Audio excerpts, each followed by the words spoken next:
It's Friday, you guys, which means I'm back with some kid-friendly food hacks.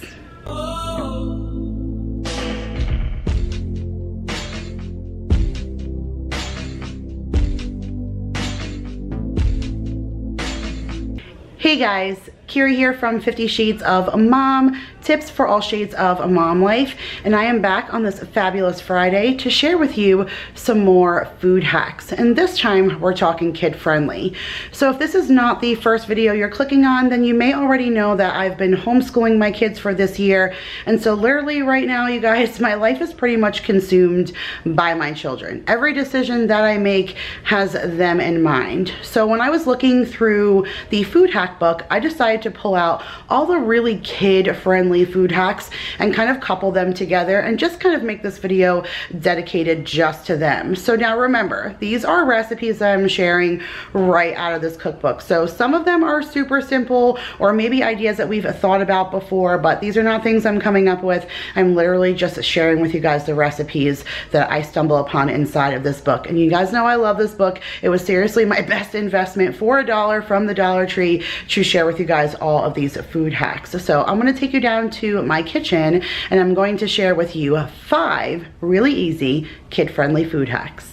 So we're going to go ahead and start off with the 2 easiest recipes first, but they are definitely kid-friendly if you're looking for switching up their normal lunch or their normal snack. So we're starting with red ants on a log, and it says pomegranate seeds are tart, juicy, and filled with antioxidants.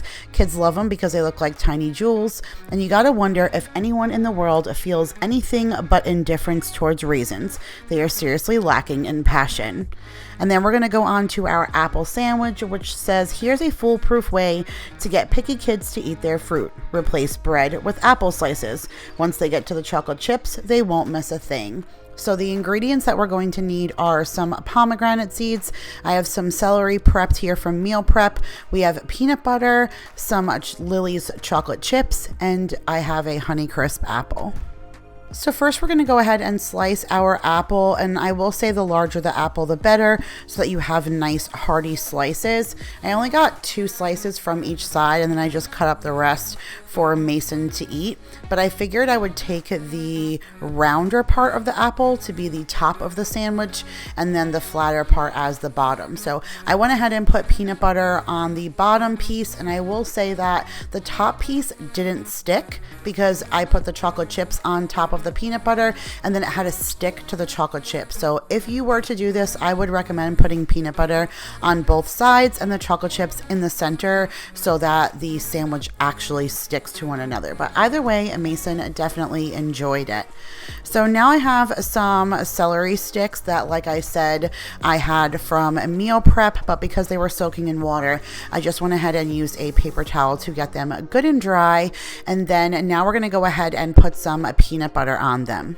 So we are making, like it said, ants on a log, but traditional ants on a log are celery with peanut butter and raisins, which is why she made the comment about raisins, about them seriously lacking in passion, and trying to switch it up with a pomegranate seed and doing quote unquote red ants on a log. So I have my little helper here. She helped me put them on and we found them to be super good. Is that a seed? Yeah, it's called a pomegranate seed, but you can eat them. Go ahead and try it. That's what we just put on your celery and peanut butter.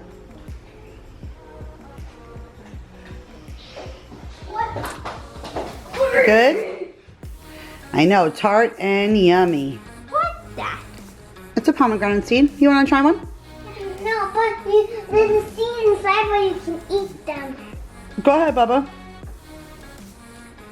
It tastes so good. Put the holes in your mouth. Do it taste good? I don't know. You don't know? I give it a 5 out of 10. 5 out of 10? I'll take it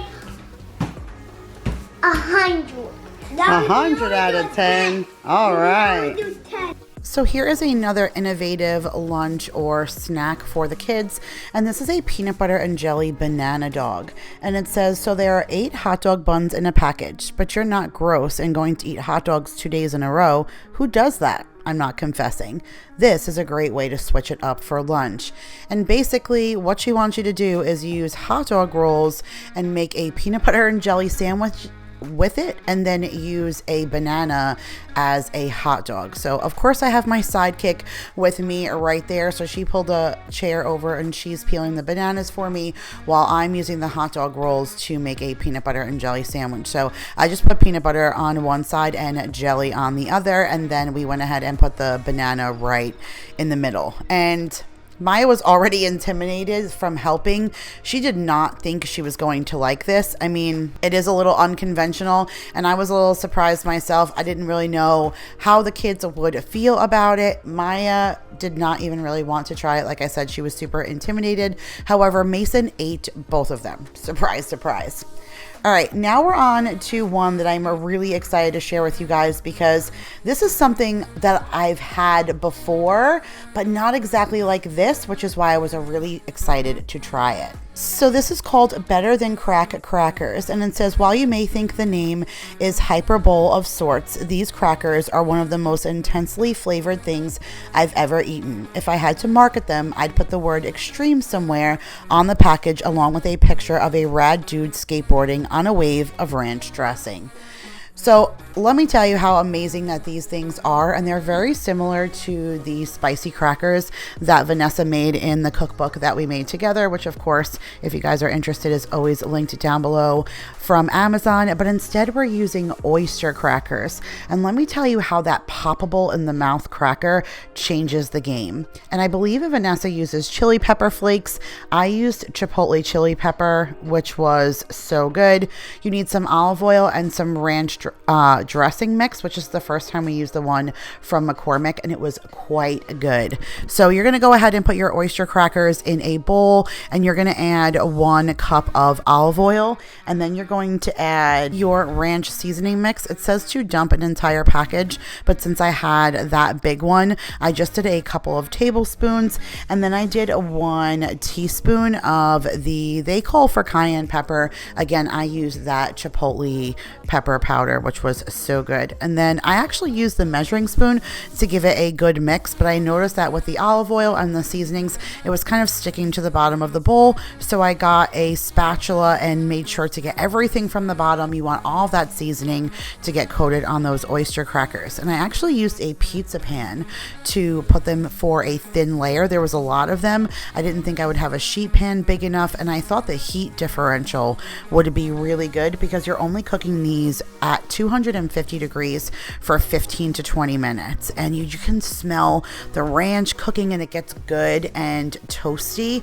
And I put them in a little OXO container, and we have been eating out of them. And you guys, the combination of that ranch dressing with that chipotle pepper just baked on that cracker is so good. Don't get me wrong, I like Vanessa's crackers, but because she uses a saltine, they're kind of big. And so this is like a handful of like Peggy Wang said, an extreme flavor, and it has the crunch, and it's just so good. They're almost gone. We absolutely loved them. And now we're on to our last one, and you guys know I love my Peggy Wang, but I was a little upset about this one. So this is crunchy edamame, and it says this edamame tastes like comfort food, which seems like a complete oxymoron, but seriously, their flavor is remarkably like mozzarella sticks. And so you need some salt, some olive oil, some edamame, you need Parmesan cheese, some garlic, some breadcrumbs, and then marinara sauce for dipping. Now, talking about this with my girlfriend, she brought up to me that you're not really supposed to eat the shell of edamame. You're supposed to eat only what's on the inside, but it doesn't say anything about that. It says to take your frozen edamame and load it inside of a freezer bag.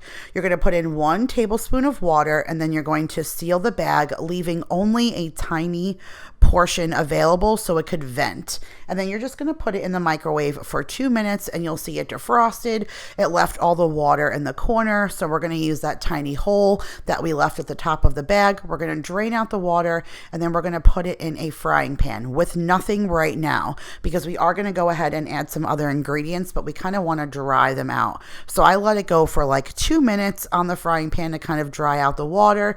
And then we added in some olive oil. We needed a half a cup of it. And then I put in the 4 garlic cloves minced and I tossed that for like 3 to 4 minutes. And then you're supposed to add in your breadcrumbs. We needed a half a cup of it and then a half a cup of grated Parmesan cheese. And this is supposed to be like a fried mozzarella stick. And so I tossed it for quite a while. You can see how dark my breadcrumbs got. They never stuck to my breadcrumbs and I'm not sure if they were supposed to or not. But then I tried eating the whole thing because it says it's like a mozzarella stick. So I took it and I dunked it into the marinara sauce and it's just, the shell is hard. I mean, you can even see the little viney pieces and you can see that it's like a green bean not cleaned. Like when I do green beans from my garden, I snip off all of those ends pieces and I was just super disappointed with, I wanted it to taste like that mozzarella stick. It had the flavor. So what I did in order to try and really test it out is I held on to the corner. I dunked it in the sauce. I put the whole thing in my mouth and then used my teeth to pull out the little seeds, plus take off all of the flavor, kind of chew it all in my mouth and then discard the big shell. But I feel like Peggy really dropped the ball here because she doesn't say anything about that, about needing to only eat the inside seed and not eating the outside. So this kind of shocked me because it's very rare that she lets me down. There's only been just a handful of things I've not been crazy about, but I do feel like she missed the mark on this one. But that is it, you guys, for another episode of Food Hacks. I hope you guys enjoyed, and if you did, make sure to give it a big thumbs up. I know this was a little bit more on the simplistic side, a little bit more than normal, but definitely kid-friendly and some interesting ways to spice up your kids' lunchtime or your snack time. So thank you guys so much for watching. I love you guys all so much, and I'll see you guys in the next one. Bye, guys.